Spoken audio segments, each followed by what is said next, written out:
तो बच्चों आज आपका लेक्चर जो आएगा वो सिमेट्रिक रिलेशन हमने डिस्कस की है, that is about transitive relation. So in last lecture what we discussed was, हमने पढ़ा था एक रिफ्लेक्सिव रिलेशन क्या होती है, और हमने ये भी पढ़ा कि एक ट्रांजिटिव रिलेशन सिमेट्रिक रिलेशन क्या होती है. तो आज आप पढ़ने वाले हो ट्रांजिटिव रिलेशन क्या होती है. सो ये तीन फंडामेंटल रिलेशंस रहती है. In fact there are relations which are irreflexive and transitive, लेकिन फिलहाल आप ये मानो कि these three relations are fundamental relations जो हर एक को पढ़नी होती है. तो अगर बात करें हम ट्रांजिटिव रिलेशन की, सो let us see what is transitive relation. देखो बेटा, अगर आपको रिफ्लेक्सिव रिलेशन याद हो तो रिफ्लेक्सिव रिलेशन बोले तो कि अगर जिस सेट ए पे आप रिलेशन डिफाइन कर रहे हो वो तभी रिफ्लेक्सिव मानी जाएगी जब ए कामा ए उस आर में होगा for every small a in capital A. तो that relation was named as reflexive relation. और उसमें हमने ये भी देखा था, एक ऑब्जर्वेशन आई थी कि उस रिलेशन में ए कामा ए के सारे होने चाहिए, उसके बगैर भी उसमें कुछ हो सकते हैं. आपको समझ आया? मैं एक सिंपल एग्जांपल दूंगा आपको. मानो ये आपके पास सेट है 1 2 3. अब जो आप कोई रिलेशन आर इस पे डिफाइन करोगे उसमें ये आ रहा है 1 कामा 1 आ रहा है, 1 कामा 2 आ रहा है, 2 कामा 2 इसमें है, 3 कामा 3 इसमें है. So there is no offence that this relation is reflexive relation because 1 comma 1 is there for every a in A. जो भी एलिमेंट ए में है उसके लिए आपको मिल रहा है ना अपना पेयर. जैसे 1 है तो 1 कामा 1 यहां है, 2 है तो 2 कामा 2 यहां है, 3 है तो 3 कामा 3 यहां है. उसके बगैर कौन है कौन नहीं है आपको उससे कोई गर्ज नहीं है. तो दिस इज रिफ्लेक्सिव. लेकिन अगर स्ट्रिक्टली एक रिलेशन इतना पार्ट कंटेन करे, that relation is known as identity relation. तो रिफ्लेक्सिव रिलेशन में आइडेंटिटी रिलेशन होती है. So identity relation is contained in reflexive relation. So you can say that identity relation is contained in reflexive relation. उसके बाद हमने पढ़ा था symmetric relation कि अगर ए बी है एक रिलेशन में तो it should imply B A must be in R. So if A B belongs to R it should imply that B A is in R. जैसे यहां ये रिलेशन सिमेट्रिक नहीं है क्योंकि 1 2 इसमें है 2 1 नहीं है, 1 2 इसमें है 2 1 नहीं है. और देखो बेटा, बाद में हम समझेंगे सारी चीजें कि अगर आप रिलेशनशिप को चेंज कर रहे हो, अगर आप रूल को चेंज कर रहे हो या डायरेक्शन को चेंज कर रहे हो, आप ए से बी पे जा रहे हो, अगर आप बी से ए पे जाओगे तो रिलेशन प्रिजर्व नहीं रहती है. आपको मैं अभी समझाऊंगा कि ये होता क्या है इसमें. अब देखो बेटा, अब हम समझेंगे इसको. तो इसको समझने के लिए, ट्रांजिटिव रिलेशन को समझने के लिए पहले हम इसकी डेफिनेशन देते हैं, उसके बाद एग्जांपल्स के थ्रू इसको समझते हैं अच्छे से, जो हमारा रूटीन रहा है. So let me explain this by giving you definition. तो इसकी डेफिनेशन यही है कि मानो आपके पास एक रिलेशन आर है तो वो आर ट्रांजिटिव बनेगी. कब बनेगी? If A1 comma A2, if A1 comma A2 belongs, if A1 comma A2, if A1 comma A2 belongs to R and B1 ऐसे and A2 comma A3 belongs to R, what does it imply? So it should imply A1 comma A3 is in R. इसका मतलब देखो बेटा क्या है, अगर एक relation में ए बी है और बी सी है, जहां से खत्म वहां से दूसरा शुरू. अगर एक रिलेशन में ए बी और बी सी है तो ए सी बी उसमें होना चाहिए.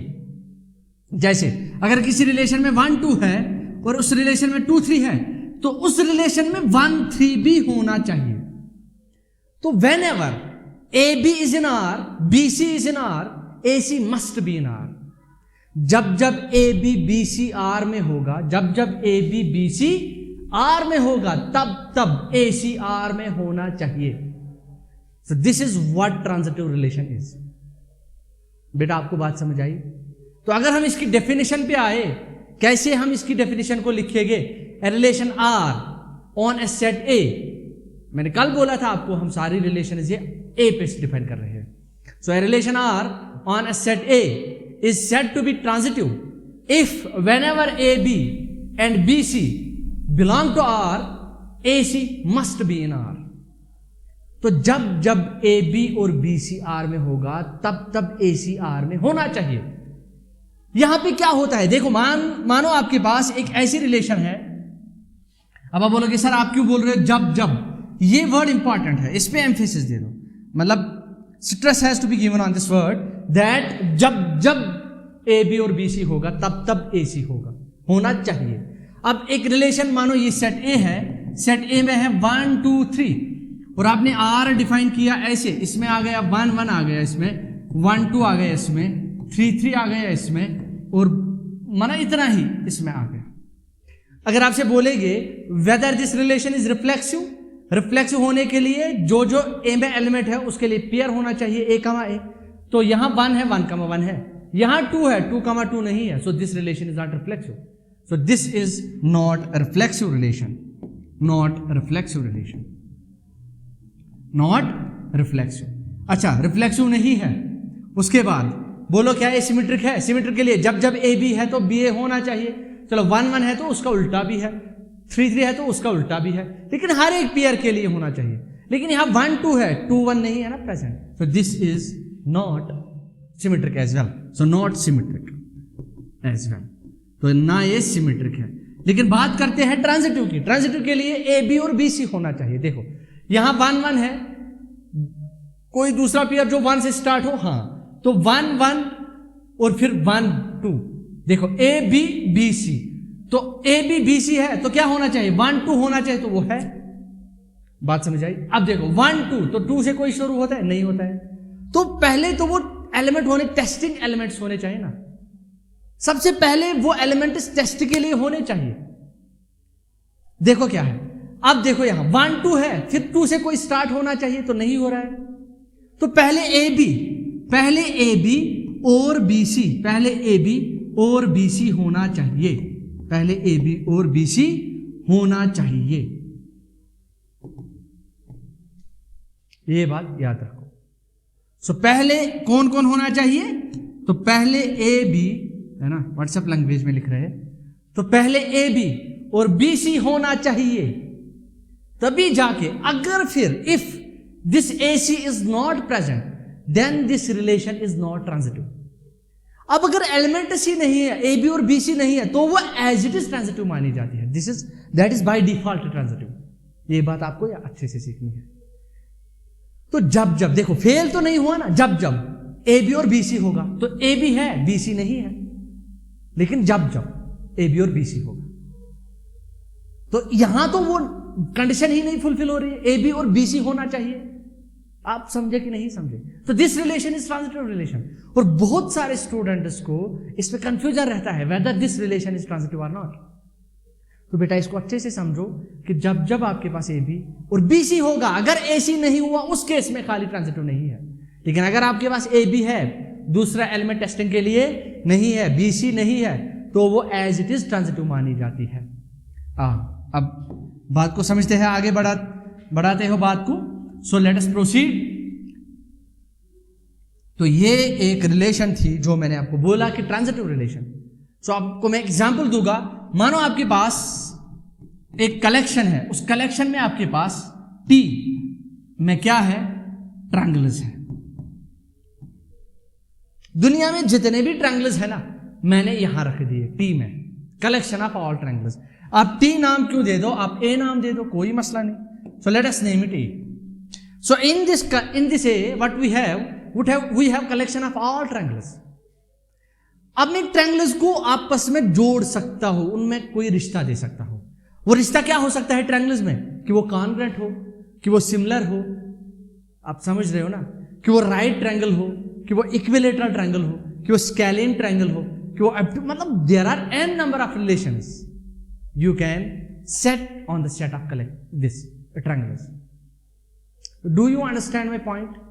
नो, मानो आपके पास कलेक्शन जो है कंटेन दुनिया में जो भी ट्रायंगल इस ए में है। अब मैं इस पे रूल डिफाइन करूंगा, I am going to define a relation on this set A, तो ये ए से ए पे जाएगा। So this relation goes from A to A. So let us define a rule and that rule is given by. So rule में क्या आएगा, एक राशि से एक राशि, तो आपको पता है ना एक राशि में क्या होगा, एक राशि में कुछ ऐसा होगा, डेल्टा 1 कामा मतलब triangle 1 comma triangle 2 such that this is from A and this is from A. आप समझे कि नहीं समझे? तो ये इसमें होगा। अब मैं इस रूल से क्या करूंगा कि मैं वो दो ट्रायंगल्स को कलेक्ट करूंगा such that delta 1 is congruent to delta 2, कि ये दो ट्रायंगल्स आपस में कॉन्ग्रुएंट हो। तो इसको हम बोलते हैं relation of congruence, relation of congruence. So this relation is what we call relation of congruence. So this is relation of congruence, relation of congruence। अच्छा, ऐसे लिखते हैं, इसको थोड़ा सा नीचे लाएंगे, फिर यहां पे लिखते हैं इस जगह पे, इसको थोड़ा सा ऐसे करते हैं, इसको नीचे लाते हैं, है ना, और यहां पे लिखते हैं इस रिलेशन का नाम। So this relation is what we called relation of congruence, relation of congruence on the set of triangles, on set of triangles. So this is relation of congruence. तो मानो आपके पास सारे ट्रायंगल्स इसमें जमा है, तो आपने एक रूल डिफाइन किया कि मैं वो दो ट्रायंगल्स को कलेक्ट करूंगा such that delta 1 is congruent delta 2, कि वो ट्रायंगल्स जो आपस में कॉन्ग्रुएंट हो। अच्छा, मुझे एक बात बोलो, अब करना क्या है? आपको बोलना है whether this relation is reflexive or not, whether this relation is reflexive or not, क्या ये रिलेशन रिफ्लेक्सिव है कि नहीं है। आपको बोलना पड़ेगा क्या ये रिलेशन रिफ्लेक्सिव है कि नहीं है। बोलो बेटा, क्या ये रिफ्लेक्सिव है? रिफ्लेक्सिव होने के लिए जो भी ट्रायंगल इसमें है तो डेल्टा 1 कामा डेल्टा 1 इसमें होना चाहिए, या डेल्टा आई। अच्छा, एक काम करो, जो भी ट्रायंगल इसमें है, so for all delta belongs to A, तो जो भी ट्रायंगल ए में है, क्या डेल्टा कामा डेल्टा आर में है, या delta I delta I delta I? What does it mean? अगर इसको आर में होना पड़ेगा तो क्या इसको ये सेट्स पे करना पड़ेगा that this delta i must be congruent to delta i. मतलब क्या हर एक ट्रायंगल अपने आप को कॉन्ग्रुएंट होता है? Yes, every triangle is congruent to itself. हर एक ट्रायंगल अपने आप को कॉन्ग्रुएंट होता है। तो for every triangle in A, for every delta in A, delta comma delta is in R. हर एक ट्रायंगल के लिए आप उसको लाओ ना, खुद के साथ पेयर कर दो तो वो इस आर में आएगा, क्योंकि हर एक ट्रायंगल अपने आप के साथ कॉन्ग्रुएंट होता है। Every triangle is congruent to itself. So this relation is reflexive. So yes, it is reflexive. Yes, it is reflexive. Now let us see the second one. Now is this relation symmetric relation? So see whether the relation is symmetric or not. Symmetric के लिए क्या होना चाहिए? जब। अच्छा, एक बात बोलो, if बोले तो जब, या अगर डेल्टा 1 कामा डेल्टा 2 आर में आया, व्हाट डज इट इंप्लाई? कि डेल्टा 1 डेल्टा 2 आर में कब आएगा? जब डेल्टा 1 कॉन्ग्रुएंट होगा डेल्टा 2 को। So it implies delta 1 is congruent to delta 2। अगर ट्रायंगल कोई दूसरे ट्रायंगल को कॉन्ग्रुएंट है तो वो दूसरा भी इसको कॉन्ग्रुएंट है। So we can easily write that delta 2 is also congruent to delta 1। लेकिन ये डेल्टा 2 कॉन्ग्रुएंट टू डेल्टा 1, इसका मतलब क्या हुआ? देखो, डेल्टा 1 डेल्टा 2 को कॉन्ग्रुएंट है तो डेल्टा 1 डेल्टा 2 इसमें आता है। लेकिन अगर ये delta 2 is congruent to delta 1, what does it imply? The delta 2 comma delta 1, it also belongs to R. So this relation is symmetric as well. So आपने delta 1 delta 2 R में माना था, तो क्या आया? delta 2 delta 1 R में आ गया।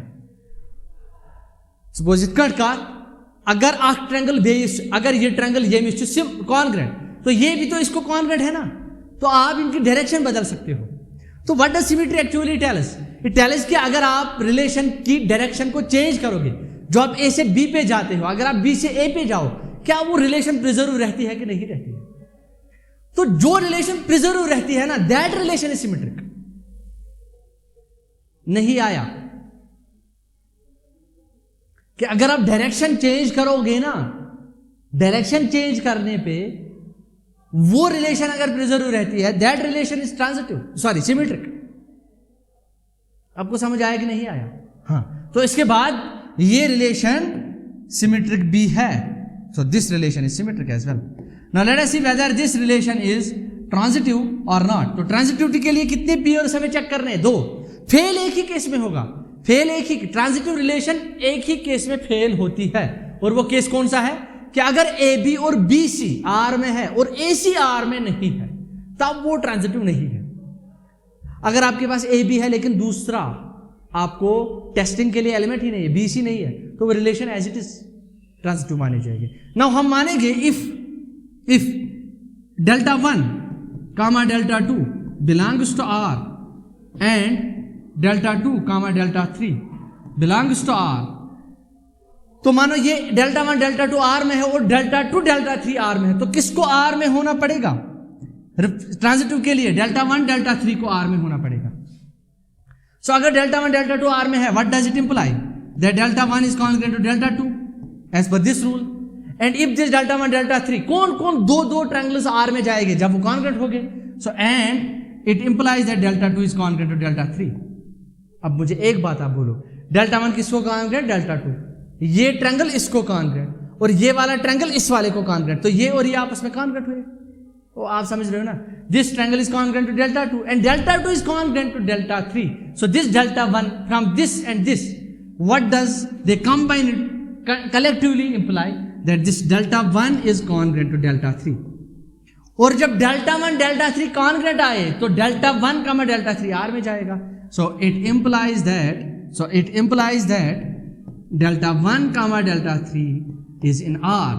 और जब डेल्टा 1 कामा डेल्टा 3 आर में आया, आपने रैंडमली आर्बिट्री आपने 2 इसमें चूज किए थे, ये कोई पर्टिकुलर 2 ट्रायंगल नहीं है, आपने डेल्टा 1 डेल्टा 2 आर में उठाया, डेल्टा 2 डेल्टा 3 आर में उठाया, तो डेल्टा 1 डेल्टा 3 आर में आ गया, तो that means this relation is transitive.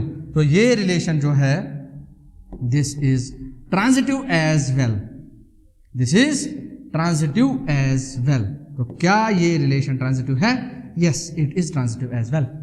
So this relation is symmetric, this relation is reflexive, this relation is symmetric and this relation is transitive as well. Such types of relations which are reflexive, symmetric as well as transitive are known as equivalence relations. So this relation of congruence on the set of triangles is an equivalence relation. And what does equivalence relation does?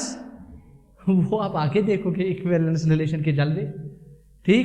लेकिन equivalence relation उस relation को कहते हैं जो symmetric भी हो, जो reflexive भी हो, ट्रांजिटिव भी हो और सिमेट्रिक भी हो। So which is reflexive, symmetric as well as transitive. बात समझ आई? तो हम दूसरी एग्जांपल अच्छा अगर आप यही सेट लेते, सेट ऑफ ट्रायंगल्स, और रिलेशन ऐसे रूल डिफाइन करते, तो देखो बेटा मैं रिलेशन को ऐसे भी डिफाइन कर सकता था।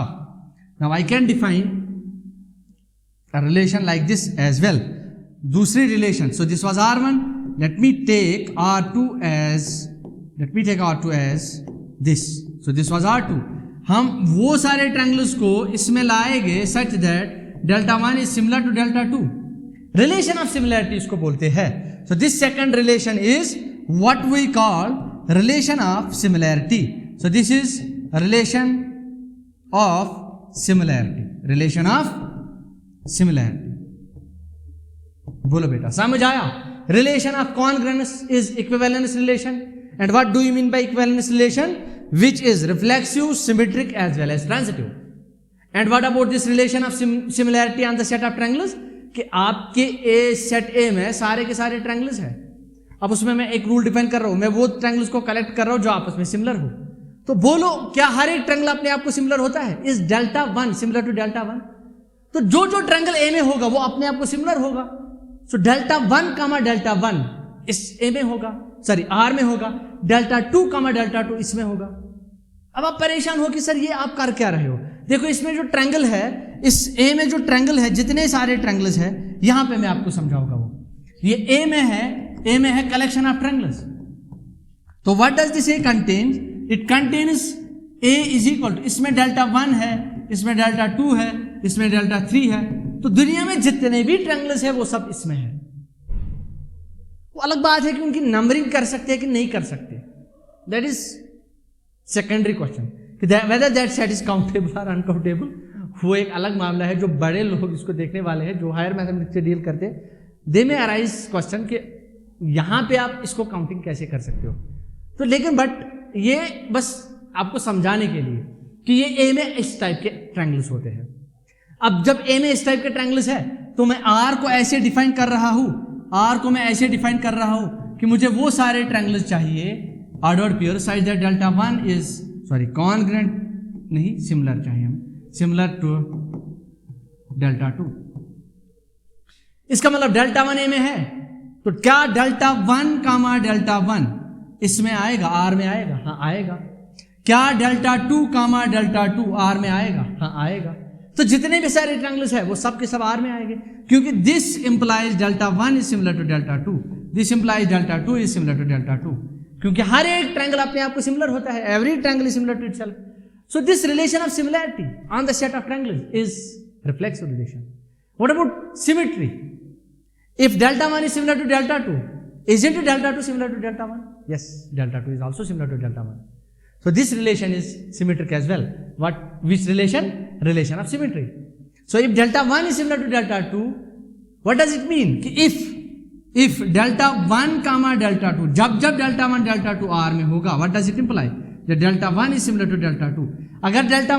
अगर एक ट्रायंगल दूसरे को सिमिलर तो वो दूसरा भी इसको similar, so it implies that delta 2 is similar to delta 1,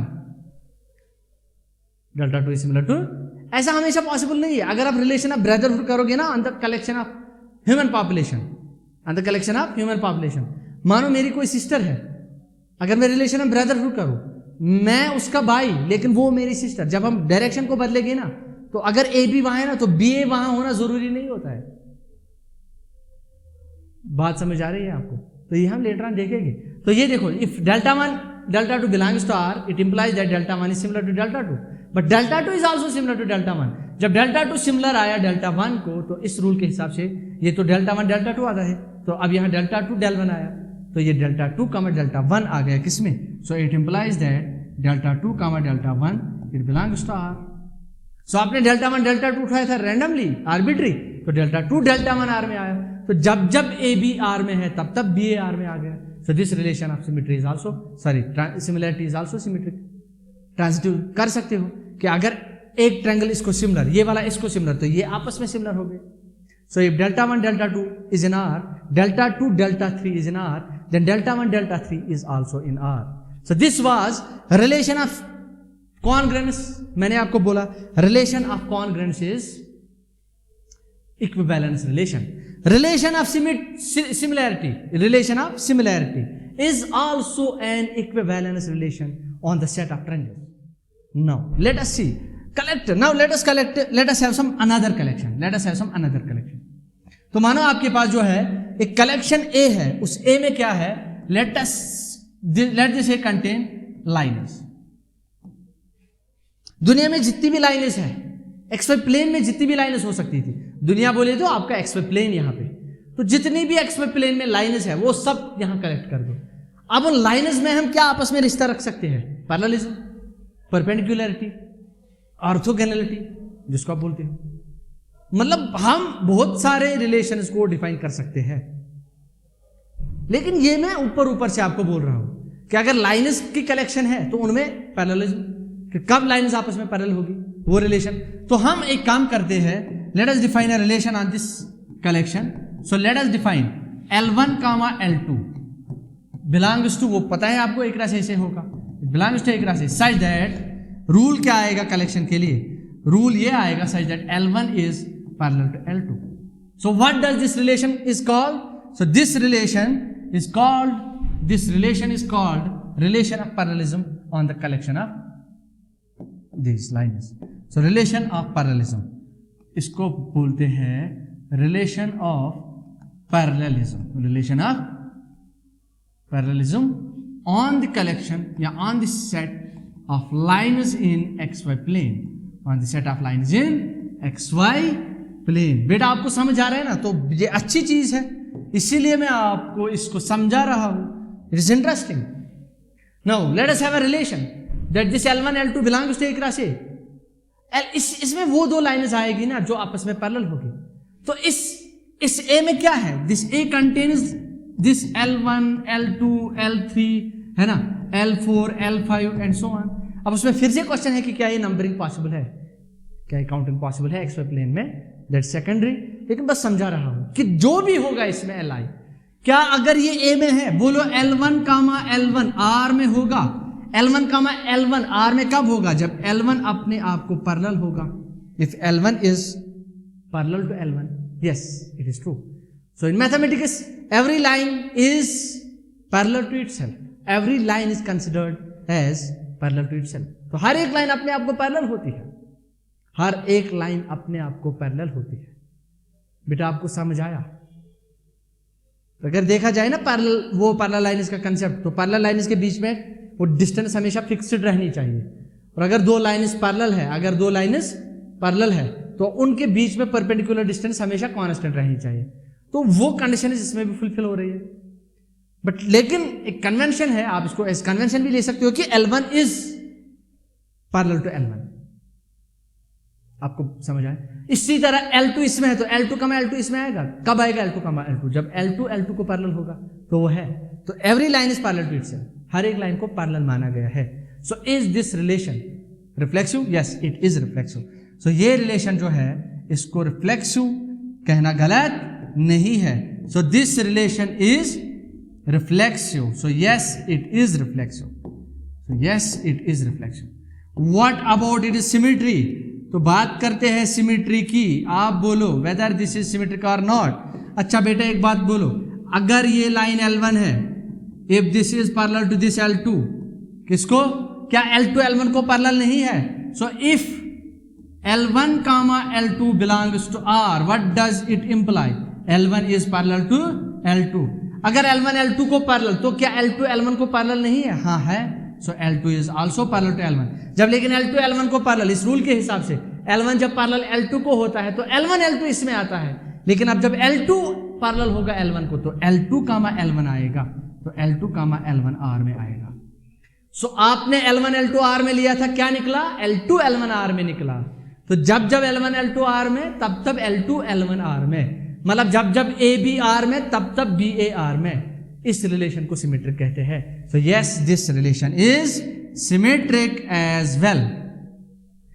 so relation of this parallelism on the set of lines in XY plane, that is reflexive, that is symmetric. Now let us see whether that is transitive or not. So transitivity के लिए आपको बस इतना सीखना है, इतना सीखना है। देखो बेटा, तीन लाइन को आपको कंसिडर करना है। बोला अगर L1, if L1 is parallel to L2 and this L2 is parallel to L3, what about these two lines?